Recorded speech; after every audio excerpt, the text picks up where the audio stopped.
And now, it's time for another Dice Tower review with Ryan Metzler.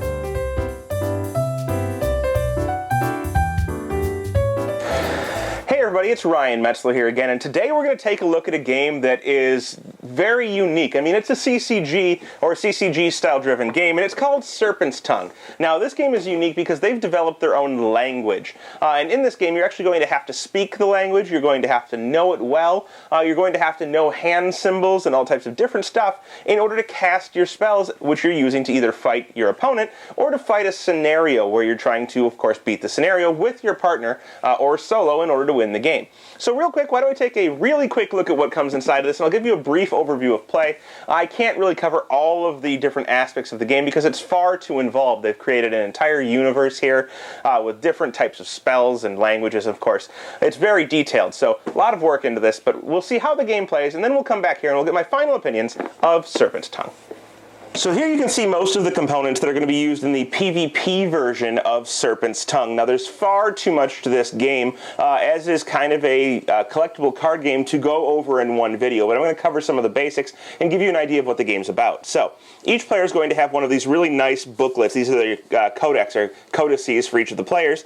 Inside of these you're going to have the glyphs that you're going to use for casting spells, and you have this whole iconography here that tells you what the letters are and basically what you're going to be saying in order to cast your spells. And then in addition, you'll see that there are pockets inside of here in which you can place spells to build up your codex. Now when you're building a codex, there are limitations on what levels of spells you can include, how many of each copy and stuff like that. So it's kind of like deck building in a game like Magic the Gathering, where you're going to put your stuff together and you're going to have your spells ready for you when you face off against your opponent. More on that in a little bit.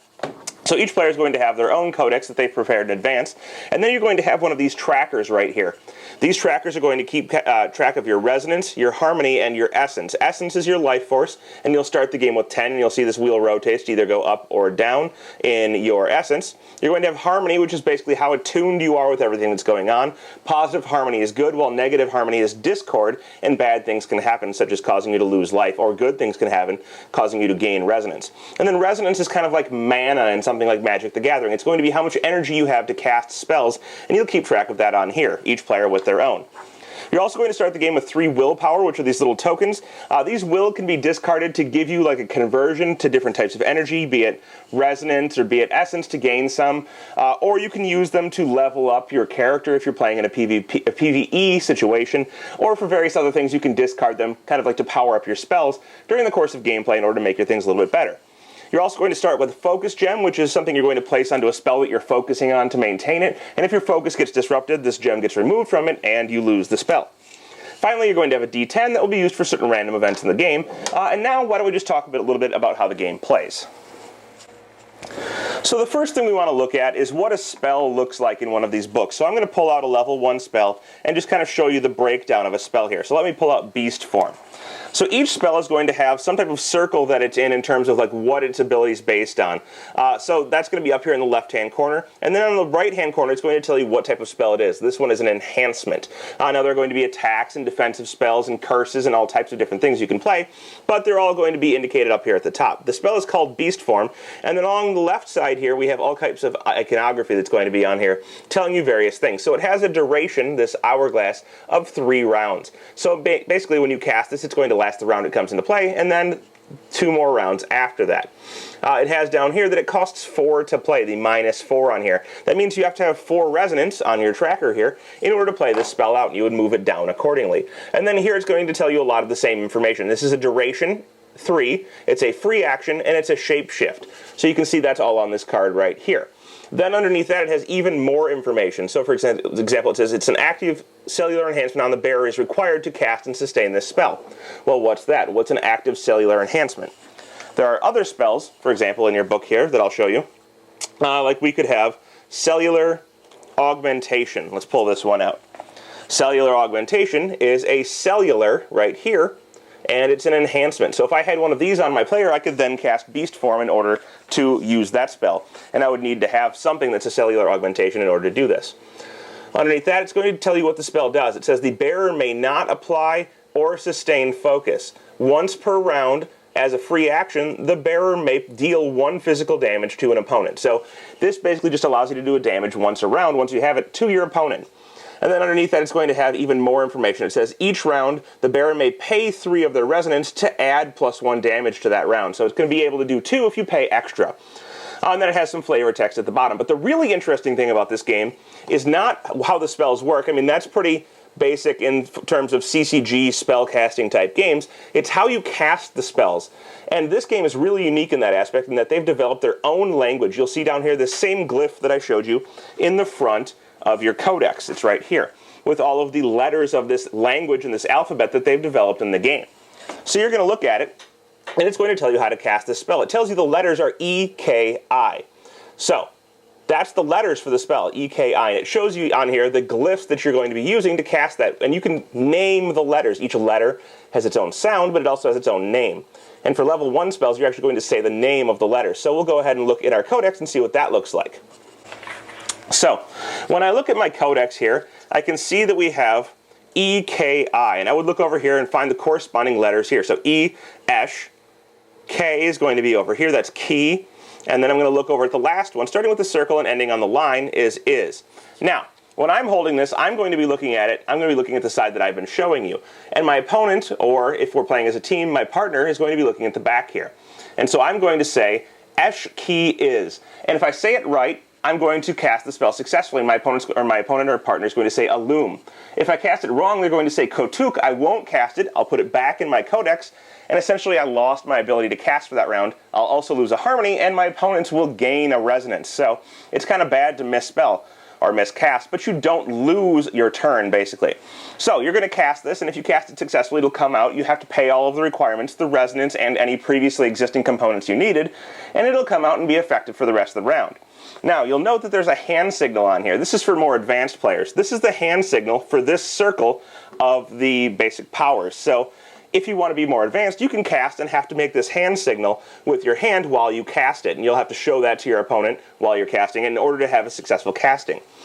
In addition, all of the information that's basically on the front of the card, or most of it, is on the back of this card. It tells you what circle it's from here. It tells you what the type of thing is here with these glyphs, and then it gives you more information by the person who wrote the spell at the bottom. So that's generically how casting is going to work. You're going to have to figure out from the glyph on the front and the codex that you have what the appropriate words are in order to cast a spell. Now, as you progress on in the game, spells are going to get harder to cast. There's level 1 spells, which cast just like I just showed you. Essentially, you say the names of the letters and you cast the spell. But as you go on, you're going to get into level 2 spells, and you can have level 2 spells in your codex, a certain amount of them. And when you cast these, they're a little bit different. You'll see on the back we still have a word. It's Tog Ko, but this is not the names of the letters. This is just the letters themselves put together into a word. So you'll see 1, 2, 3, 4, 5 points on our little line here. I need to figure out the pronunciation of each of those letters, but not the names of the letters.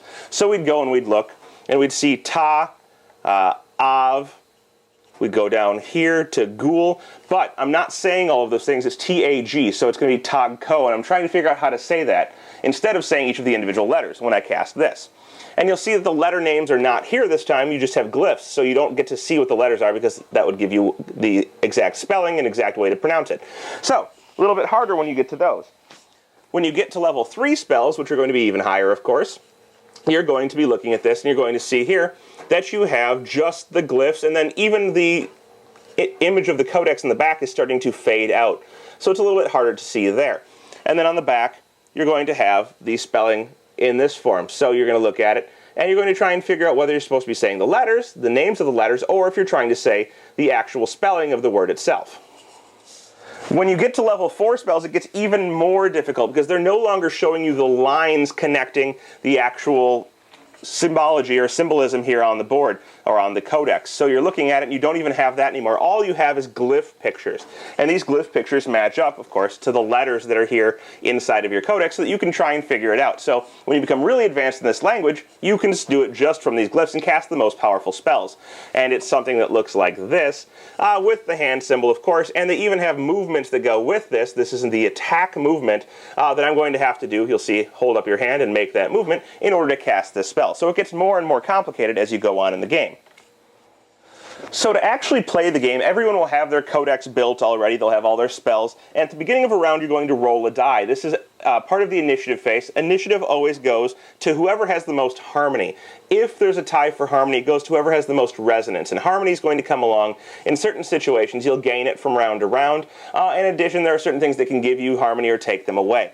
But basically, you're going to roll this die, and based on what it comes up, you're going to get a certain amount of resonance. Now, we rolled a 10. That means I get 5 resonance. Everyone will get 5 resonance, and they'll mark that here on their tracker. But you're going to lose 1 harmony, so you go to negative 1 on your harmony. So everyone now has less harmony, and of course our other player would do the same thing. Now, once we've done this, the initiative phase is done. We'll say that the player I'm looking at here is going to go first. This die won't be used for the rest of the round, and we're going to move on to the maintenance phase. Now, this is when certain upkeep things happen. Each player has an attack, a defense, and basically an enhancement zone. So you'll have attack closest to your opponent, defense in the middle, and your enhancement zone closest to you. And you resolve those from the top down. So if there are any attacks hitting you in your attack zone, you'll resolve them, then the defense, and then your enhancements. But we don't have any of that at the start. Just know that there is this upkeep type phase where that type of thing happens. Now, after that, you go into the preparation phase, where each player is going to look through their codex and pick out 3 potential spells they want to cast that round. They're going to put those in the front of their codex, and that'll be ready to go. And essentially, once each player is passed, you're going to go on to the action phase, and each player gets 2 actions that they get to use during that phase. One after the other, so this player will get 1, then the other player will get 1, and back and forth. And note that there are interrupts that can use your actions out of turn, and there are free actions that you can use so that you don't have to spend an action. Some spells just don't cause you to use an action. Once we've done that, we're going to put our spells in front. We'll say that this player chose these 3 spells here, and he places them in front of his codex. Now it's his turn to go. Both players have chosen their spells, and he's going to cast one of them. So the first thing he's going to cast is an attack. It's called Cellular Degeneration. And he's going to cast this spell. So when he does so, he's going to hold it up. He's going to be looking at this side, so the opponent's going to look at this side. And he's going to say, Kurfas Rock. When he does this, his opponent's going to say Illum, and this spell's going to come into play in their attack zone. So they have an attack zone here, corresponding it'd be closer to me, but it's going to come out. Our player here has to pay 3 of his resonance, so he's going to go down to 2. After that, he's played that, it says during the maintenance phase, the caster may pay 1 and discard cellular degeneration to deal 1 damage to the bearer. Okay, he can get rid of it when he wants to in order to deal an extra damage. But more importantly, it comes with 3 duration on it. And it says here that it's going to stay on him for 3 turns. Importantly, it's going to give him the trait Rotting. So this will go in your opponent's attack area, and that player becomes Rotting. You can see it here. This is a trait that's going to help our player deal more damage to that player. So for 3 rounds, the player will be considered Rotting. After that, we would go on to the other player, and he has a chance to cast his spells. And he's got 3 ready.